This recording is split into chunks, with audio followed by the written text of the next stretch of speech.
Bismillahirrahmanirrahim. Assalamualaikum warahmatullahi wabarakatuh. Perkenalkan, saya atas nama Marwa Eka Lestari dengan NIM L0211711006. Pada kesempatan kali ini, saya akan memaparkan mengenai jurnal yang saya ambil pada tugas sebelumnya, yaitu Jurnal Research Science dan Kimia Terapan dengan judul Analisis Kadar Logam Timbal pada ikan mas dari hasil persilangan yang dibudidayakan pada keramba jaring apung, Waduk Citra, Jawa Barat oleh Yusnidar Yusuf. Adapun yang melatar belakangi penelitian ini, yang pertama pencemaran lingkungan disebabkan akibat pembuangan limbah industri dan limbah rumah tangga yang mengandung unsur logam berat, di mana logam berat ini pada umumnya bersifat racun terhadap makhluk hidup.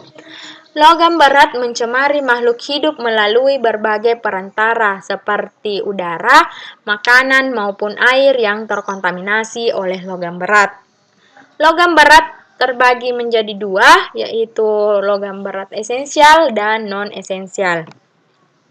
Pada logam berat esensial terdapat logam Zn, Cu, Fe, Co, dan Mn.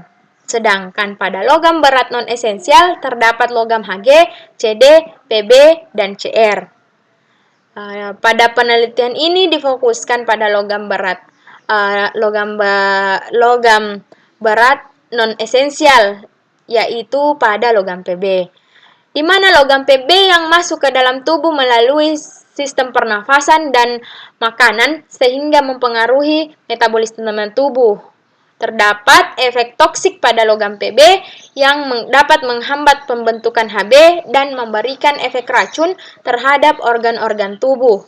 Berdasarkan pemaparan tersebut, maka dilakukan penelitian ini dengan sampel ikan mas hasil persilangan digunakan untuk menganalisis perbedaan kadar logam Pb yang terkontaminasi pada kepala dan daging ikan agar kita dapat mengetahui ikan mas layak dikonsumsi atau tidak. Adapun metode yang digunakan pada penelitian ini yaitu destruksi kering dan spektrofotometer serapan atom.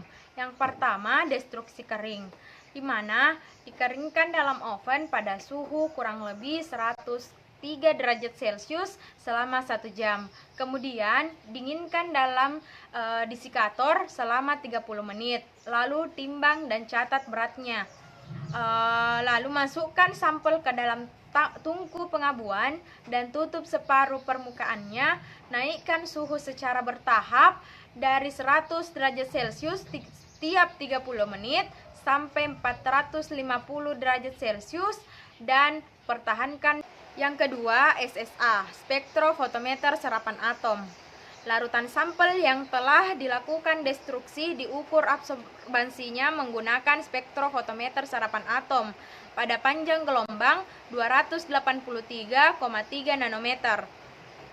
Nilai absorbansi yang diperoleh dalam rentang kurva kalibrasi larutan standar Pb dan konsentrasi Pb dalam sampel dihitung berdasarkan persamaan linear dan kurva kalibrasi.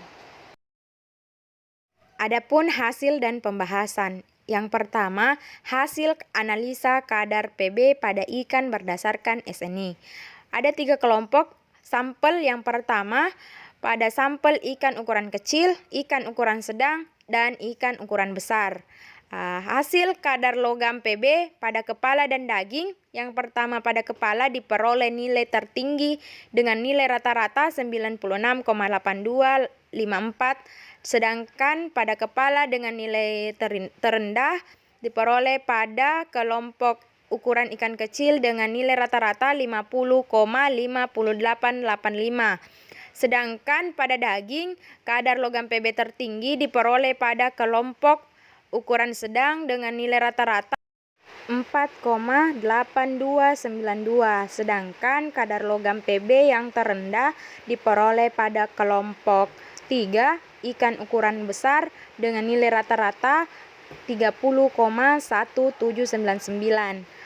Adapun grafik dapat dilihat pada grafik 4 kadar logam Pb pada ikan mas hasil persilangan, di mana pada grafik yang berwarna biru merupakan hasil kadar logam Pb pada kepala, sedangkan yang berwarna ungu merupakan grafik hasil kadar logam Pb pada daging.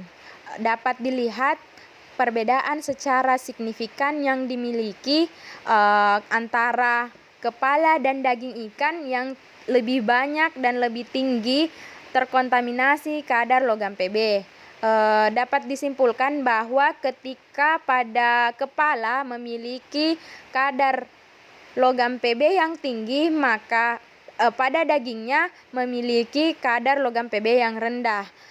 Dapat dilihat standar SNI dan POM di sini adalah 0,3. Dapat disimpulkan bahwa kadar pada logam Pb pada kepala dan daging melebihi ambang batas untuk dikonsumsi sesuai dengan standar SNI dan POM yang telah ditentukan. Yang kedua, hasil penetapan kadar air. Di sini ada 3 kelompok sampel. Yang pertama ikan ukuran kecil, yang kedua ikan ukuran sedang, dan yang ketiga ikan ukuran besar. Dapat dilihat hasil kadar air pada kepala diperoleh nilai tertinggi pada ikan ukuran kecil dengan nilai rata-rata 71,5752, sedangkan hasil kadar air pada kepala dengan nilai terendah diperoleh pada kelompok sampel ikan ukuran besar dengan nilai rata-rata 67,3389, sedangkan hasil kadar air pada daging diperoleh nilai tertinggi pada kelompok ikan ukuran besar dengan nilai rata-rata 79,1839, sedangkan nilai terendah diperoleh pada kelompok ikan ukuran sedang dengan nilai rata-rata 75,7858. Dapat dilihat nilai yang secara signifikan pada gambar 3 grafik kadar air rata-rata pada ikan mas hasil persilangan, di mana pada grafik yang berwarna biru merupakan hasil kadar air pada kepala, sedangkan grafik yang berwarna merah merupakan hasil kadar air yang diperoleh oleh daging. Dapat disimpulkan bahwa secara statistik terdapat hubungan antara peningkatan bobot dengan peningkatan kadar logam Pb pada ikan mas hasil persilangan yang dibudidayakan di Waduk Cirata, serta dapat perbedaan signifikan antara kadar logam Pb pada bagian kepala dengan kadar logam Pb pada bagian daging. Dan kadar logam Pb ini pada ikan mas hasil persilangan yang dibudidayakan di Waduk Cirata melebihi ambang batas yang diizinkan SNI atau POM. Berarti ikan mas hasil persilangan tersebut tidak memenuhi syarat untuk dikonsumsi. Baik, itulah tadi pemaparan yang telah saya sampaikan. Lebih dan kurangnya mohon dimaafkan.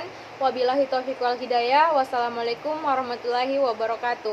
Selamat menjalankan ibadah puasa.